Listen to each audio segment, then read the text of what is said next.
Hello, everybody. This is Stephanie from Cornerstone Create, the hands, hair, and heart. Thank you for being here with me today.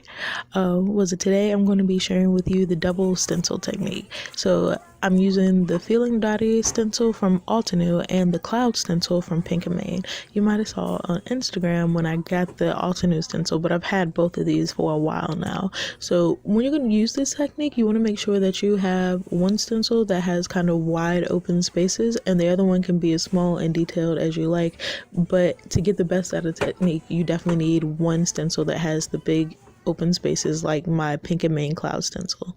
So let's get into making this card. I'm going to start off, I taped my paper to, I washi my paper down to this flat board, and you don't need to do that part. I just did it so to keep the back of my card clean, because my craft desk, you'll never know whether it's truly clean or not. There's always a trace amount of ink, and with my bad luck, we'll get ink on the back. So I used my washi to put that up there, and then I used my stencil with the more detail and the smaller details, and I taped that on top of my card. And then I'm going to take my stencil with the wide open spaces, and I'm going to make sure that the wide open space that I want to use, which is that middle cloud, I'm going to put that right where I want to have all my ink and all my art go. So I'm just going to use my washi on the card, and I've already kind of de-sticked my washi, because washi can still be pretty sticky even though it's low tack. So I put that in there, and I'm going to use my blue, my blue family for my inks. And I got a blue, I guess just like a blue pack of ink cubes from Altenew. But hey, and look at me, I'm dropping it. Anyway, I'm going to start off doing a little bit of ink blending with my mini ink blenders, just a tab of ink. And I'm going to go ahead and blend that in that one spot, making sure that I don't go over my washer, and I don't want this in any other areas. When you do this, also make sure that you get as close to the edge of the large open space stencil as you can.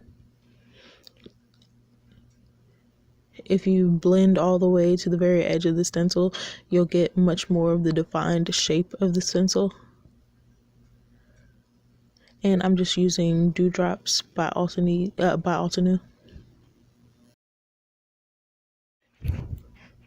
The Dewdrop Altenew ink is super light, so I think I'm going to go ahead and do this twice. But what I'm doing right now is I'm making sure that I'm going right to the edge of that cloud stencil.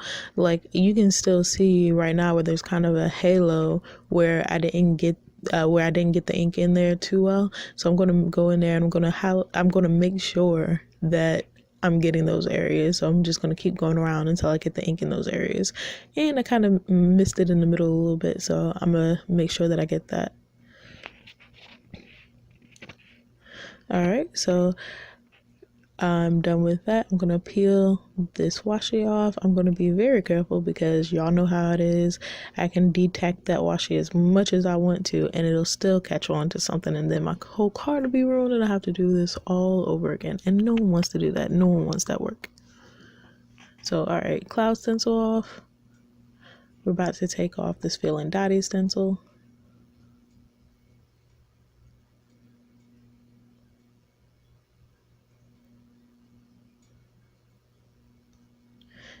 Alright, so now I'm going to put my stencil back on now that I've taken it off, and I'm going to pick it up and shift it over manually so that I'm filling in the gaps between all of my dots. Okay, so I got my little washi pile to the side. I'm not going to waste all my nice beautiful washi on continuously using new rolls of tape, especially because the more I use it, the less tacky it gets, which is better for my placement. So I'm just going to use all that washi over there. And this is the tricky part. So because this stencil is layered on top of the other stencil, it's kind of hard to exactly put this right back up there where it was. So yeah, I'm doubting myself. I'm doubting whether I have this flipped the right way. But so I'm gonna center this as much as I can. And I'm just looking for where it's the bluest and what kind of fits my shape. And trying to use common sense, but common sense doesn't work with crafting. And this video is actually being filmed in real time because I wanted to show you, you know, just exactly what it is that you have to do and give you a better understanding of how this works. I didn't want to speed it up and, you know, so that you would kind of lose what was going on. Alright, so I found where it was. I put my stencil down. I'm going to use Teal Cave, or is that Teal Cove? Yes, Teal Cove. I'm sorry, guys. It's the third lightest or second darkest, depending on which way you want to come from in that set.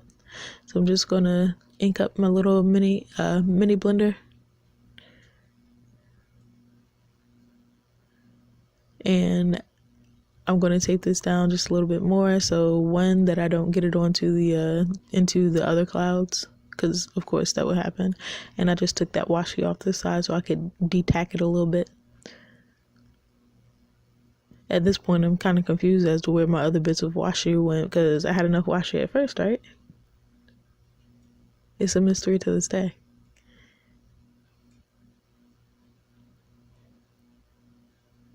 All right, and ink it up a little bit more. And here we go. We're going to put it in the dots.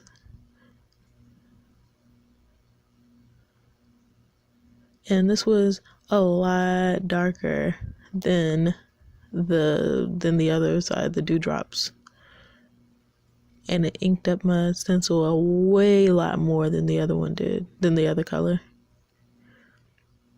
But that's kind of what you want when you flip this stencil over to get the contrast between the dots. That's what you want to do. You want to use two of the same colors that, you know, that are just lighter or darker than the other one. All right, so here we go. I filled that in as much as I want to, and I'm going to take this off for the big reveal. So is anybody as nervous as I am watching me take this off? Like, I don't want to mess up the card. I don't want to mess up the ink. You know, at this point, the craziest of things could happen. Like, I don't know, ink from the stencil transferring to the paper. Like, ink doesn't just jump onto your projects.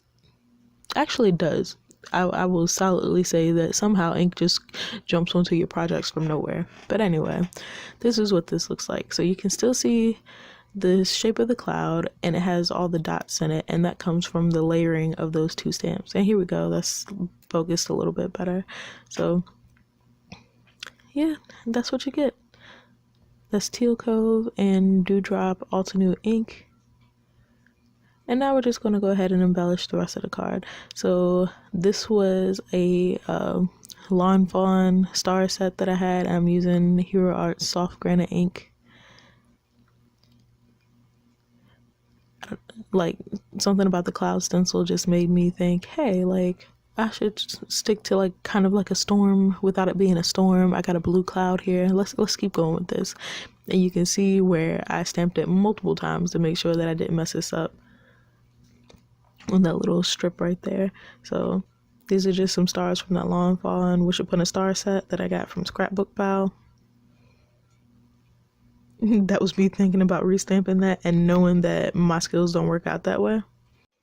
Alright, so now I'm just going to take some of my Fossilized Amber Distress Oxide ink just to break this, like, these muted tones up a little bit. I thought these bright stars would kind of help out with that. I didn't want everything to be doom and gloom. I want a little bit of sunshine in there. So I kind of operate in the rule of threes with things. So if you see me stamp something, I'll probably stamp it 3 times. And here we go. So now I'm going to use some glossy accents. This black thanks that I'm putting down came from an Altenew set. Let me see. I recently got the Altenew Lovely Lillies set. So this is one of the dies from that. And I die cut this 3 times with black ink. I die cut this 3 times with black cardstock, layered them together, and I'm using my glossy accents because it has that little narrow tip on it. And I'm going to just paste that down and put this acrylic block on top of there so that it doesn't move and that it kind of sticks down. So here is a second card that I made using that technique. The process is pretty much the same, so I didn't bother trying to record it and edit the video so that you can see how all that happened right here. all I did was use a circle stencil. Yeah, all I did was use a circle stencil as well as my Fill and Dotty stencil, and those little lines that you see where I traced it. It is Tombow marker. So yeah, I got more pictures of that up on my blog. If you're not following me right now on Instagram, go do that because that's where I'm most active. I post almost every other day some new projects, some new things, so go follow me over there. If you're not subscribed to me right here on YouTube, go ahead and hit that subscribe button, hit that notification button so you'll know when I post, which is every Saturday, but still. All right, y'all have a good day. Have a wonderful new year. I'm happy this is my first card after the new year, but yeah, y'all have a good day. Bye, y'all.